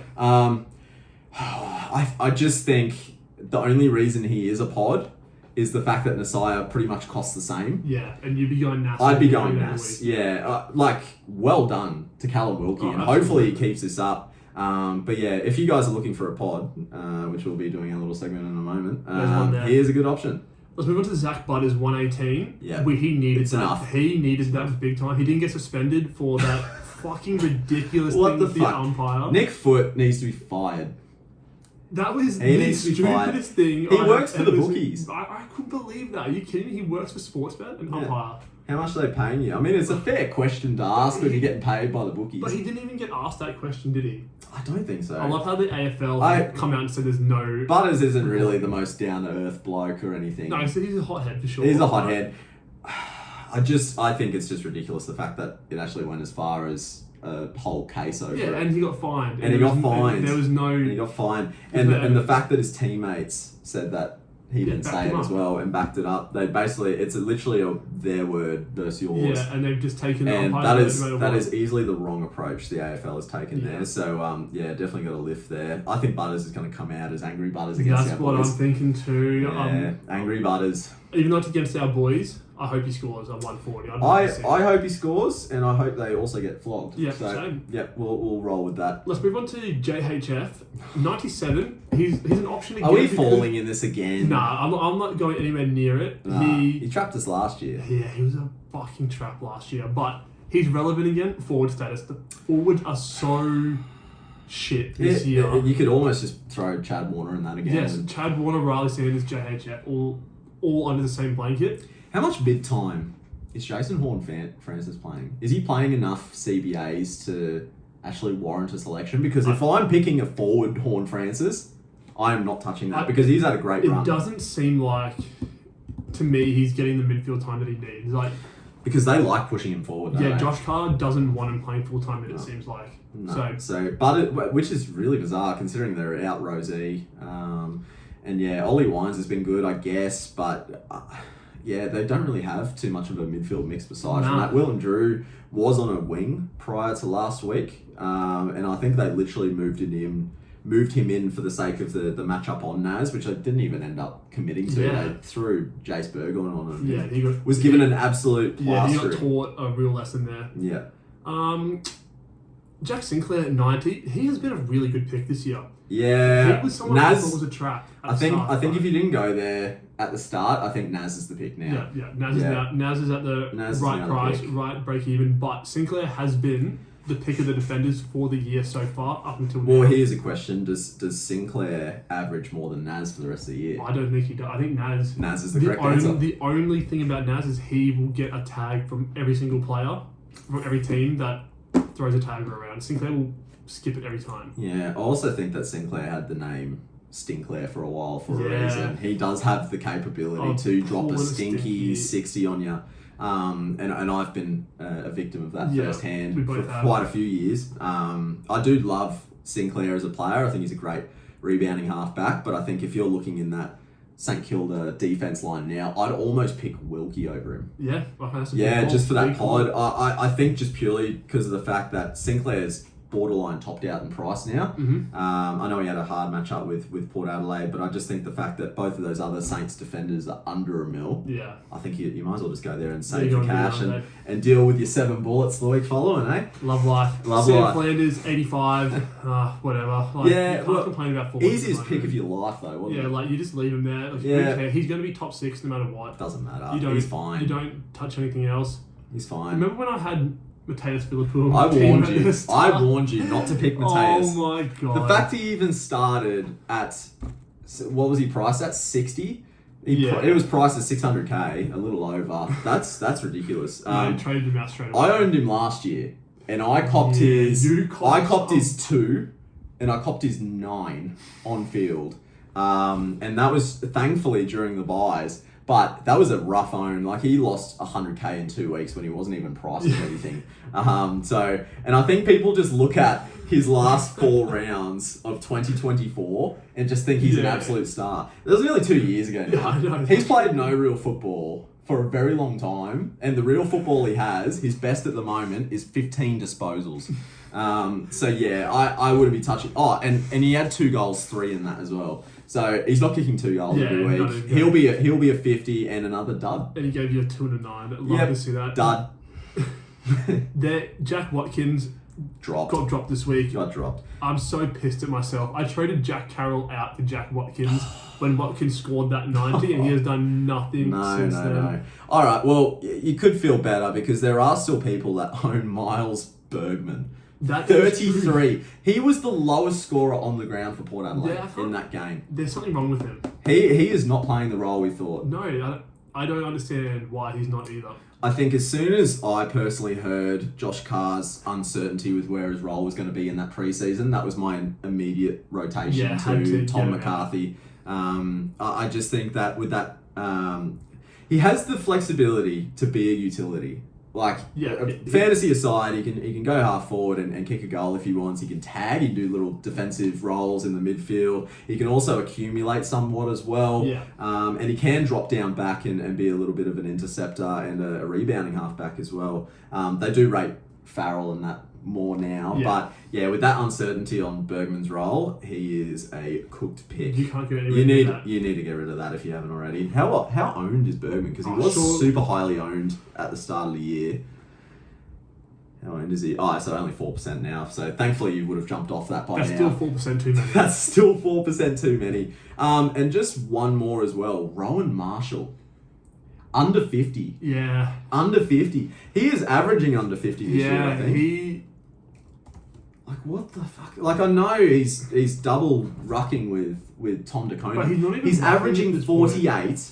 He has already dropped 350k for the Yeah. season, and his break even is 140. I can't wait till next year. I when cannot we can wait. pick him when he's playing for Geelong. Or if Tom DeConing goes down for whatever Yeah. reason. Either way, we're picking Rowan Marshall. I think so. I At think some that's point in just the next a... year. Once he gets traded to Geelong, that's just a lock and load, straight bat pick. He'll be the Flanders of 2027, Yeah, I think. You cannot go wrong with But if you picked that guy in draft, well, that. Yeah, you are. shit out of luck. All right, Andrew. The important time. Captains for the week. All right, here we go. So let's go through the captains. Now, we know who the king is when it comes to the captains, and that's King fucking Cow.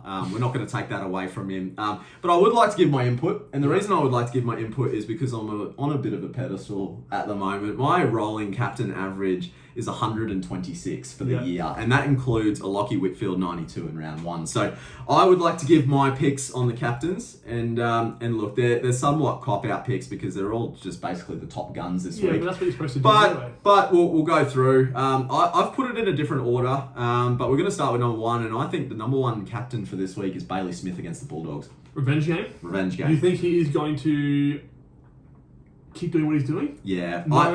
Who stops him? Who stopped Libba, maybe? His first game in a while. He won't get tagged. Bulldogs. First game to what? He won't get Bulldogs tagged, but Libba might mark up on him and just make sure he gets clamped on a defensive front, just make sure he's tackled first thing to the ball and things like that. I think that's the way that Beveridge might use Libba as a matchup for Bailey Smith. They don't have anyone else. No, they don't. They got no one. Like who else? Sanders? No. Yeah. No. I They don't like have it. anyone. Who's number two?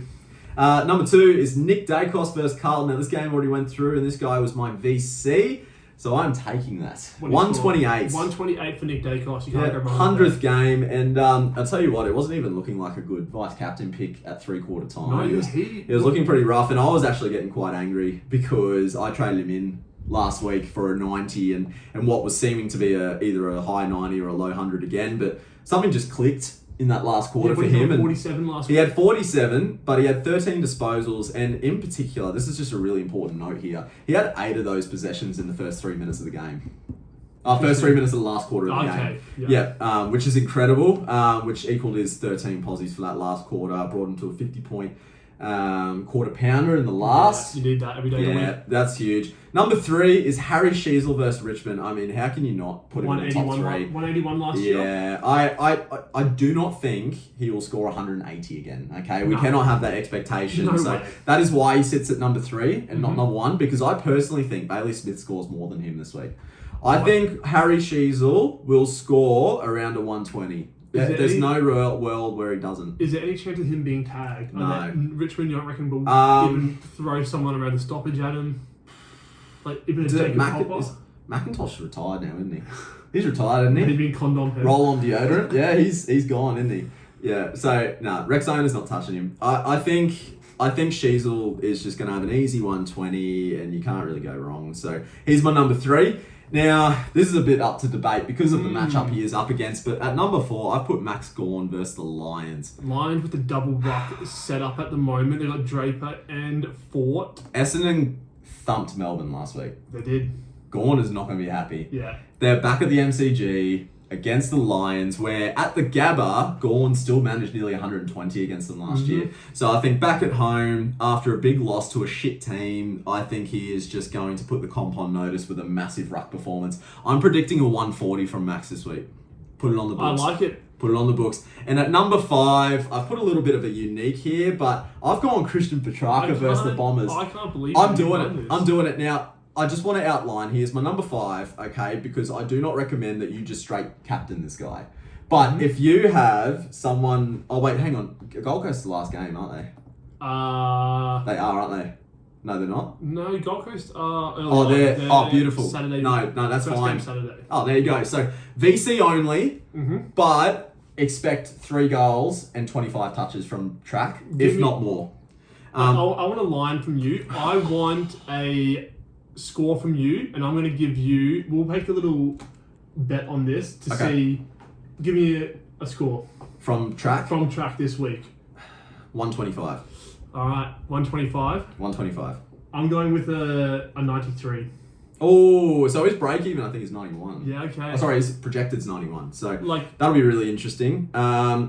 30-point difference. yeah, That's big a lot. difference. That's a lot. Do you think managed minutes or? I think management. It's like Right. I think they're going to be scared of him tearing his hamstring again. I think they were scared 2 weeks ago, and that's why they didn't just put him out Yeah. 2 weeks ago. Like- So that would be the only thing. So I could just be wrong on how well they've rested and prepped Yeah. track here, but I just think for a bloke of that caliber, he was the number 1 rated player in the competition this year. Back when he was playing, they won't fuck around with him. They will just make sure his hamstring is good to go. And touch wood he is. So he rounds out my top 5 captains for the week. Love it. And then who are you rolling with your VC and your C this week? So- You've given us one of them. So VC's already done. I'm taking it 90%. 90%. I am You're so thinking of tempted. Not taking it. I'm seriously tempted to just go Baz. Because Baz's lowest score, besides from his opening round one, was a 124. So I just think he is going to be great. I think where my rank sits, I think you just got to take Don't you gotta 128. take Don't it. get greedy. Don't get greedy, Andrew. So you're doing VC Dacos and then you were... It was Baz, but I'm just taking it. Yep, fair enough. So my captain will be Dawson. And what about you, good sir? Me, I'm going Sheasel with the VC. I need to take that Richmond matchup. I Yeah. don't have the other big dogs. And Yeah. I'm rolling into a Max Gorn captain. Yep. Very risky for me because Gorn plays 2 hours after Sheasel. So I see a half a game from Shees. Yep. 70 at halftime. I'm going to be taking my VC score from the Shees. If he is on 65... That's a dangerous game to play, but I like it. I need to set a line. I'm like taking 60 as my line for Shees. If Shees is on 60 at halftime, I'm At taking the the half? VC. What does it roll into? Gone 2 hours later.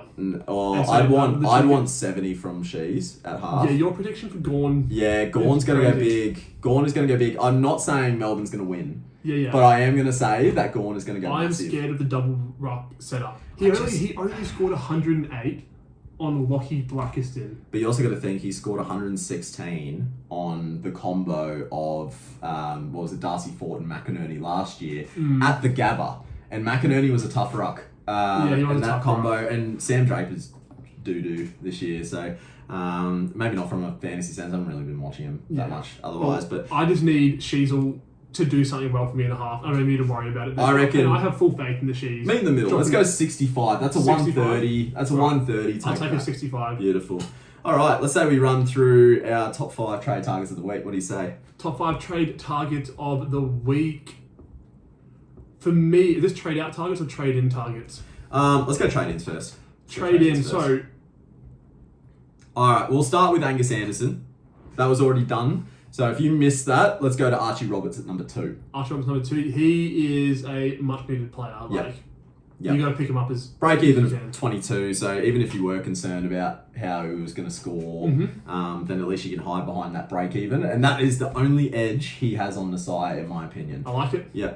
Number 3, we got Christian Petrarca. He's probably the best pick of the forwards this week, in my opinion. I am Big biased. call from you there. But I have thrown Nasiah at number 4 Yep. and Cozzy Pickett at number 5. See, So Cozzy Pickett's where I'm going at the So moment. I've put the alternates out there. So I've put the rookie at number 1 and just those alternative picks for defenders and forwards, which where all the holes are for Yeah. this week. Unless you are a Dawson owner and not an owner of anyone else. But considering how highly owned Budrick and Dev Rob are, I You highly gotta doubt do you're in that. that luxurious position at the moment. So yeah, that's my 5. So Angus Anderson, Archie Roberts, Christian Petrarca, Nasiah, and Cozzy Pickett. I like it. All right. Right, I'm going to run through my rookie targets of the week. If you do not have, hopefully, all three of them, you need to be picking these guys up this week. Number one for me is Angry Anderson. Angus Anderson, he's an absolute gun. Pick him up if you can. Straightforward. If you miss this week, next week is the You can last definitely week to get him grab next him. week. Jacob Farrow for number 2. This is the last week you can get him. He's going to jump up another 100k this week. Yeah. You're not paying over 600,000 It'll be for Jacob unreachable. Farrow. You need to get him right now. And a bit of a different one. I've got Milan Murdoch as number Like 3. He absolutely killed it at the start of the year. Unlucky to do his hamstring. Now's the time to bring him back in. He's priced at about 387,000. He's still really cheap. Say that. Take that every day of the week. His break even is what? It's like negative 30 something. Yeah, so super it's huge. still really low. Yeah, negative 30. I feel like a lot of people would have held, but if you didn't, I would definitely look at bringing Milan Murdoch So back the in. top rookie targets are Angus Anderson, Jacob Farrow, and Milan Murdoch. All right, I want to do this bit. Let's go through Jump the into trade it. outs. Let's start with the biggest flop in the game at the moment, and that is Lockie Blackiston. Break even of 40. I'm holding him because I'm forced to. I dropped Lindsay back when he was dropped instead of Blackiston, which I probably should have gone the other way. Hindsight is a beautiful thing in the game of fantasy football, but Blackiston sucks. He's got to go. Got rid of him. Jack Carroll's number 2. I traded him last week, but he's starting to have a break-even creep up. I think compared to Blackiston, I would be trading him out after Blackie. I think Blackie goes first. Yeah. I like how you've ordered Watkins at number 3, because if it was me, I'd probably have Watkins at number 2. Yeah. I think just the fact that Watkins has been dropped and Carroll's kept his spot, that would be the only thing keeping him above. Yeah, absolutely. Yeah, I think that would be my only change. The only but- thing is that there's no other forward rookies to go to because Watkins is in the forward line. So I've gone just as a little insight. I've gone into Ollie Hannaford, who has He's averaged 130 fantasy points in his final year of VFL football before he joined the AFL. So he's definitely got that scoring pedigree. Ollie Hannaford, his break even's -4. So if you needed a forward rookie, that's another one there. But yeah, with Watkins, that's just a rough one. If you were holding that, hoping for some cover this week, like you my partner are was, screwed. I am screwed right now. not good. So our rookies to trade are number 1, Lockie Blackiston, number 2, Jack Carroll, and number 3, Jack Watkins. All right, let's touch on the funnest segment of the pod so far, and that is pod of the week. So we're gonna have a little competition here. So we're gonna pick a pod. So someone that is a point of difference player. They have to be under 10% ownership, and it's a good little play. So if you weren't looking to be too vanilla with your picks for the week, then we give you a little pod. Yeah, something that will pick help there. you jump up the rankings essentially. And we'll compare them. So Yeah. we'll basically look at what the pod's average is and what they score for that week that we choose them as pod of the week. And whatever that difference is the points that add up for us each week. Yeah. And that's what we go up against. So my pod of the week is who I mentioned, and that is Ollie Hannaford.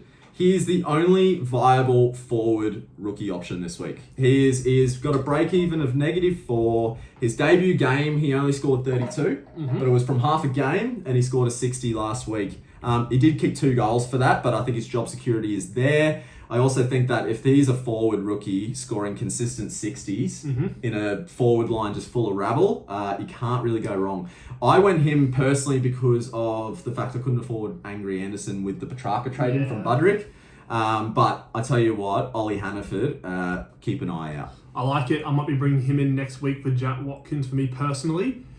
My pod of the week Our is boy. one of our boys, Jack Ginnivan. I absolutely Yes. love the bloke. Yes. And I would never have expected Jack Ginnivan in my life to be a potential fantasy relevant player. As soon as he got dropped last year, it's like he became a new player. Like, absolutely. He became a new I player. forget that he actually New got lease of dropped last life. year. New lease of life. And Sam Mitchell, we did question his integrity on dropping Ginnivan at that time, but He made the Mitchell right knows call. best. He is a good coach. He's a great coach. As we've spoken about when we were going through the game analysis, his lowest score of the year is 72. He had 2 touches at halftime and then had a 60-point second half. 82 and then just hundreds after that. He is playing predominantly on the wing at the moment, and he knows what he's doing. He is such a smart footballer. He knows where to stand. like He knows it. where to get the marks, and he'll kick goals for you every single week.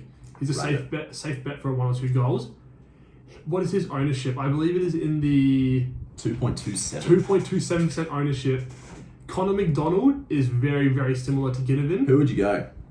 I'm going Ginnivan just because he's more of a pod. I think Ginnivan has more of an opportunity to score points as well. He has a better role than Connor. Yeah, like with Ginnivan, he can push out to a wing and he's got great running ability. And Connor McDonald's obviously a great player too in his own right.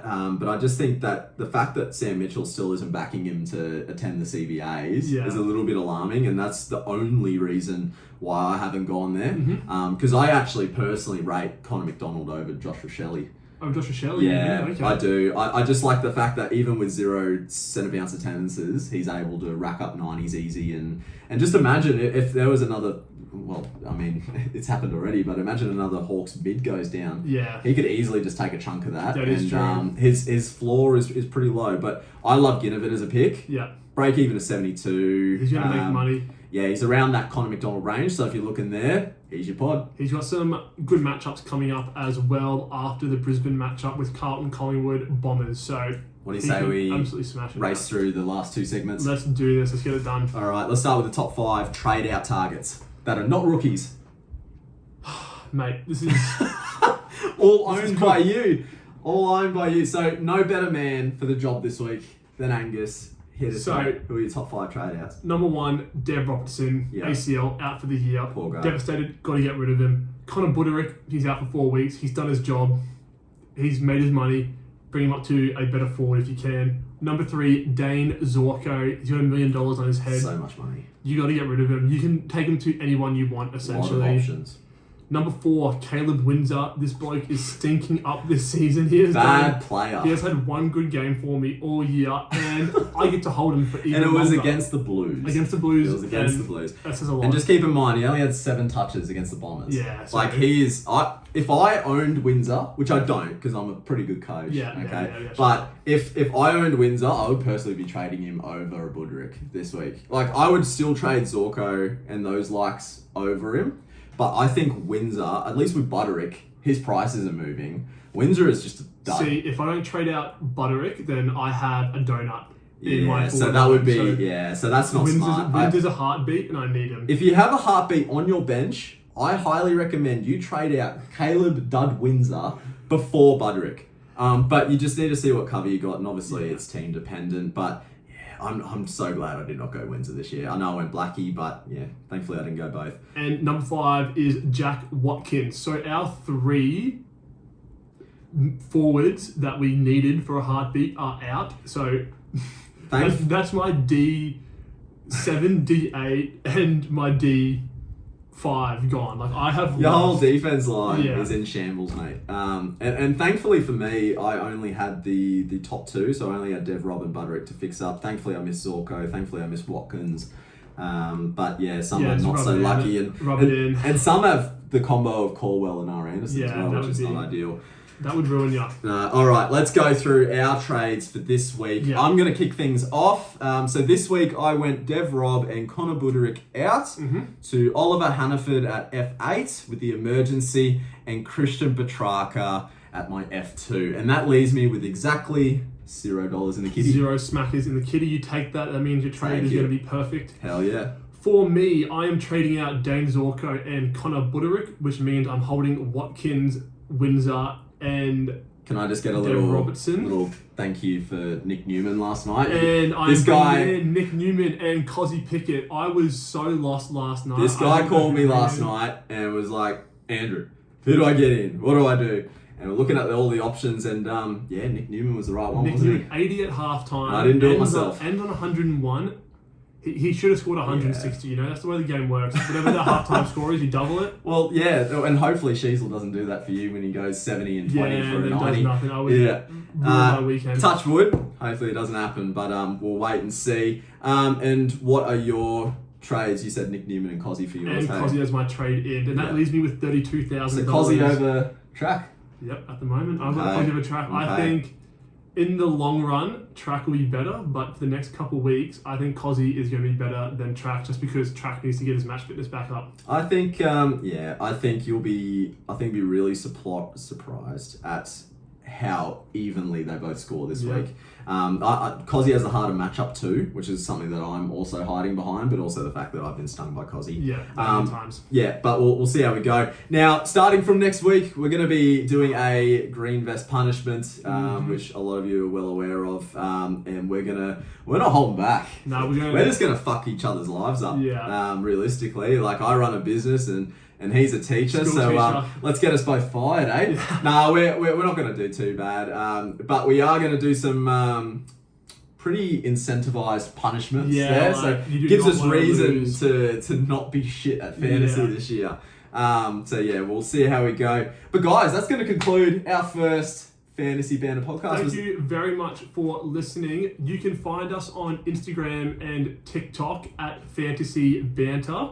No capitals and no spaces, just straight Fantasy Banter. Have a look. We'll post all of our videos over there. We'll be posting our punishments over there as well. Yes, and potentially a Patreon if they get too gnarly. But Yeah. we will be doing lives as well on the Instagram, so make sure you keep an eye out for that. Yeah. But besides from that, thank you so much for joining us for our first ever podcast, and fuck yeah, I'm keen to do this every Right, week. it's going to be really good. How I'm good really is that? excited. Awesome, guys. We'll catch you next week. See you, boys.